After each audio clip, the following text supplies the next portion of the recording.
Why are you here? On my way home, when I passed through a deserted park, I heard a cat-like cry from the trash bin. I thought someone had played a prank and got stuck inside, so I peeked in. There was my 3-month-old daughter. She was supposed to be home with my husband. In a panic, I called him, and he calmly lied. Our daughter is napping. I couldn't believe he would abandon our own child. Furious, I decided to make my husband suffer the same fate. I am Mary, 30 years old. At my workplace, I was courted by John, the son of the company president. We got married just 3 months later, and I became a housewife to support him. During our courtship and early marriage, John was very kind. My parents-in-law also blessed us, and I was living happily every day. However, as time went by, John's true nature, which I hadn't seen during our courtship, began to emerge. About half a year after getting married, I happily became pregnant. Since John and I had talked about wanting a child soon, I immediately shared the news. John said, Really? Yes. It must be a boy. I replied, We don't know yet, but as long as the baby is healthy, either gender is fine. John insisted. No, our child is definitely a boy. Despite my reservations, he was thrilled about the pregnancy. From then on, John took it upon himself to inform our parents and colleagues that we were having a son. He even assumed the baby's name would be male and started buying boys' clothes. His unwavering belief became more pronounced. I worried. Is John really okay with this uncertainty? Months later, during a prenatal checkup, we finally learned the baby's gender. I hesitantly told John, the baby is a girl. His reaction shocked me. What? Why a girl? I wanted a boy. I explained that we couldn't choose the gender, but she was healthy and would surely be adorable. John retorted, I don't care. It's because you didn't take proper care of yourself that it's not a boy. I was taken aback. I'd never heard that my lifestyle affected the baby's gender. John's unreasonable blame left me speechless. Despite my efforts, I couldn't argue with his absurd reasoning. Would he love our daughter when she was born? For the first time, I felt anxious about our life together. Since learning our child was a girl, John's attitude toward me grew noticeably colder. Today is the day to buy baby supplies. Remember? I reminded him. His response. I'm not in the mood, so I won't go. I sighed. This wasn't the first time he'd canceled plans related to our child. When he thought it was a boy, he eagerly prepared everything. Now that it's a girl, his motivation seems non-existent. In the evening, John finally returned home. I'm back. I'm starving. Is dinner ready? It'll take a little more time, so please be patient. Despite repeatedly breaking promises, John acted nonchalant. Annoyed, I couldn't help but respond in an irritable tone. What's with that attitude? It's nothing. You're so cheeky. Whose money do you think supports our life? Frustrated, John pushed me on the shoulder. Ouch! I never thought I would be subjected to violence. With my growing belly making balance difficult, I stumbled and fell backward. I never imagined he'd shove a pregnant woman. Shocked by his actions, I felt pain in my lower back and tightening in my abdomen. I instinctively clutched my belly and sank to the floor. Ouch, my belly! I'm sorry. Work has been stressful lately, and I lost control. I won't do it again. Perhaps seeing my distress, John hurried over, helped me up, and guided me to the sofa. He brewed a warm drink and brought a blanket. It was the first time in a while that he'd been so kind. Thank you. I'm okay, now. Seeing John's concern, I wondered if stress was the cause of his behavior. I decided to forgive him. Some time later, I safely gave birth to a lovely baby girl. I named her Helen. She grew up healthy and lively. As I'd feared during pregnancy, John remained indifferent to our daughter. Despite my disappointment, I hoped that fatherly instincts would eventually awaken in him. One day, while struggling with parenting Helen, I received a call from my mother. She had been in an accident and was injured, requiring hospitalization. Since my father's passing, she had been living alone without any reliable relatives nearby. Although her life wasn't in immediate danger, I worried and decided to visit her. However, our family home was far away, and the journey would take a full day. I hesitated to take 3-month-old Helen with me. When I informed John that I was going to visit my mother, he responded with an indifferent and showed no interest in coming along. Despite my concerns about leaving Helen, I had no other option but to entrust her care to him. Please follow the instructions for preparing the formula exactly as I showed you. If you're unsure, I've left notes, so make sure to check. John replied, I'll manage for a day. You better hurry, you'll miss the train.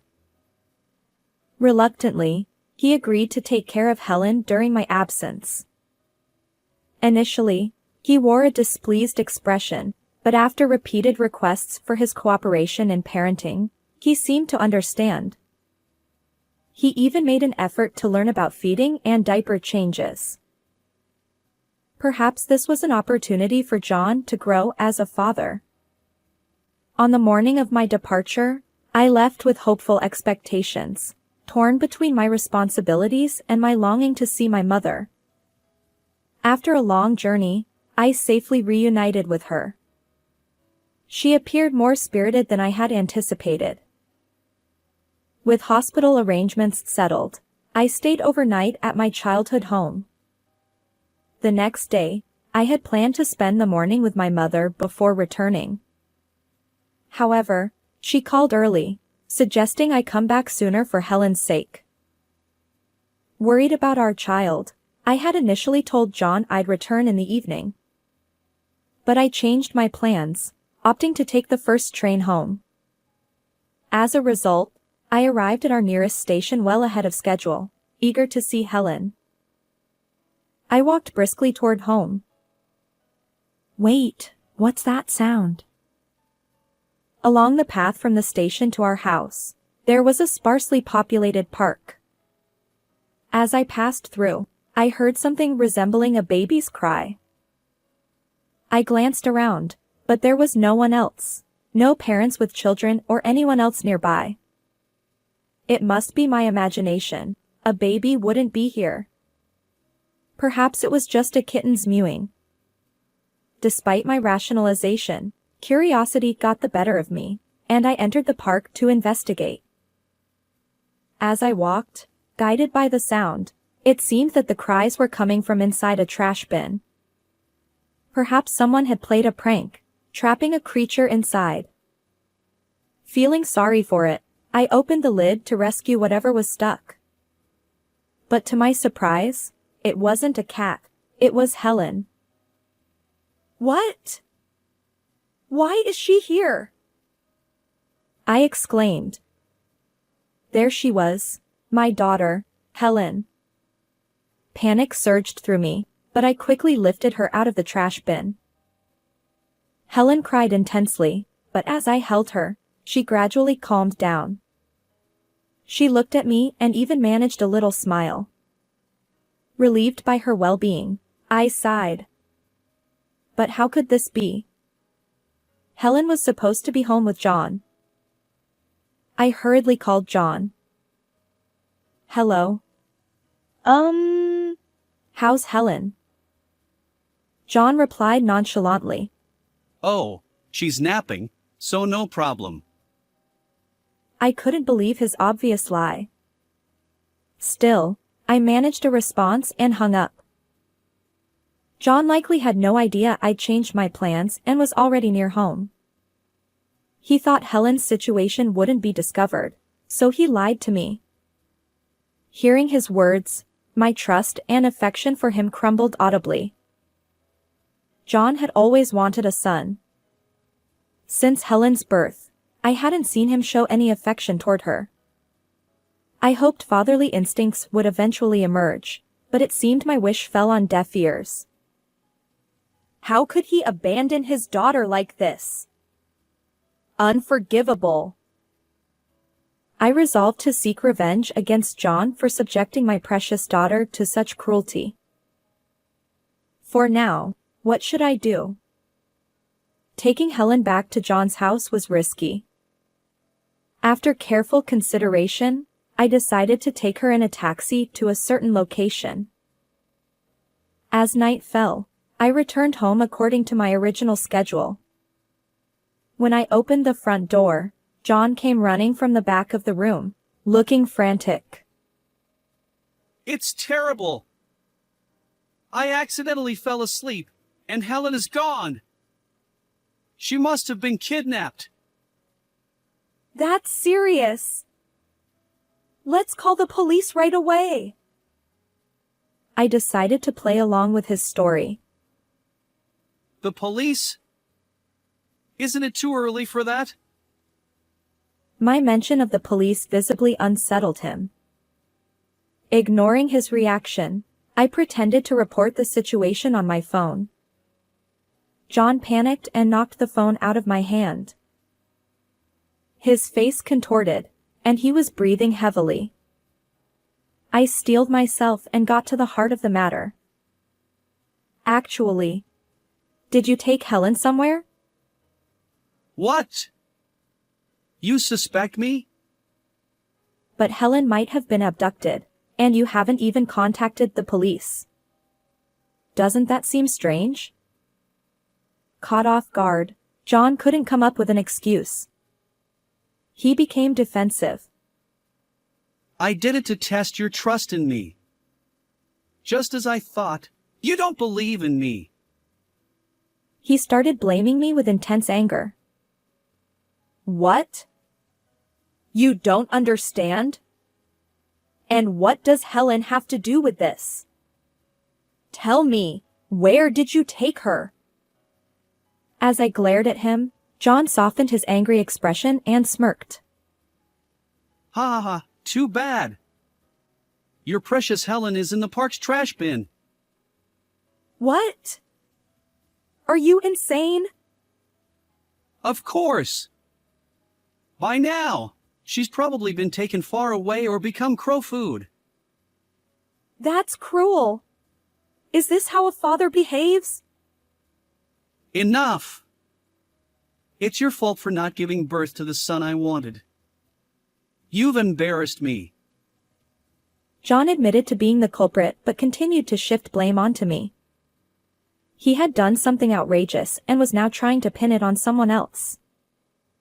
I couldn't contain my rage at his ugly behavior. I'm going to the police. Humph. Go ahead if you can. You're the one in trouble, Mary. As a stay-at-home wife, how will you survive without me? That's irrelevant. I can't continue with someone who subjected my precious Helen to this. Well, it's your fault for not giving birth to the heir my parents expected. You've let them down and brought shame upon me. John's selfish behavior left me dumbfounded. He said, Listen, you only need to do what I say. Forget about Helen and quickly give birth to the next boy. With a smug expression, he laughed at me, and I glared back in frustration. Then, the front door opened. Standing there were my in-laws, holding Helen. John's eyes widened in shock as he saw the parents he hadn't expected and the daughter he thought he'd abandoned.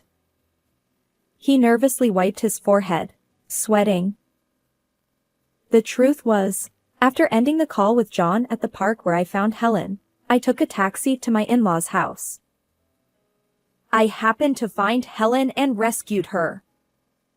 I've already informed your parents about this incident, I explained to him. His parents had heard John's verbal slip outside. My father-in-law shouted at John. How could you abandon your own child like that? John stammered, unable to come up with an excuse. My father-in-law continued. You were fixated on having a male heir, but just being a boy doesn't guarantee succession. You're fired. John tried to protest, but my father-in-law wasn't swayed. We'll also nullify any talk of you being the next company president. Our family ties are severed, so don't come to us again. John, who had always been confident and boastful at work, couldn't defy my strict father-in-law. John trembled and shed tears. I said, Since I'm the leaseholder of this apartment, get out now. John pleaded. Wait, Mary, are you really abandoning me too? Despite losing his job and being rejected by my in-laws, he desperately apologized. Please forgive me. I'll properly care for Helen from now on. What? Now you say that? You abandoned your own child, and just because she's not a boy? I messed up, but I don't need to obsess over an heir anymore. It's fine. And, I'll take care of parenting from now on, so you can work outside. Don't belittle me. I'll never forgive you. I never want to see your face again. I looked down at John and delivered my cold response. His last hope shattered, and he sobbed. Despite some resistance, my in-laws pressured him, and he eventually packed his belongings, shoulders slumped, and left. Our divorce was finalized. I claimed $20,000 in alimony and $100,000 in child support from John. My in-laws covered the payments up front, and John, now jobless and abandoned by his parents, lives in a rundown apartment, working tirelessly at a physical labor job day and night. As for Helen and me, we returned to my hometown where my mother lives. We live happily with my recovered mother and our adorable daughter. We maintain a relationship with my in-laws, and Helen is thrilled when they visit. Together, we shower Helen with love and ensure her happiness. How did you like this story? If you enjoyed it, consider subscribing to our channel. Until next time.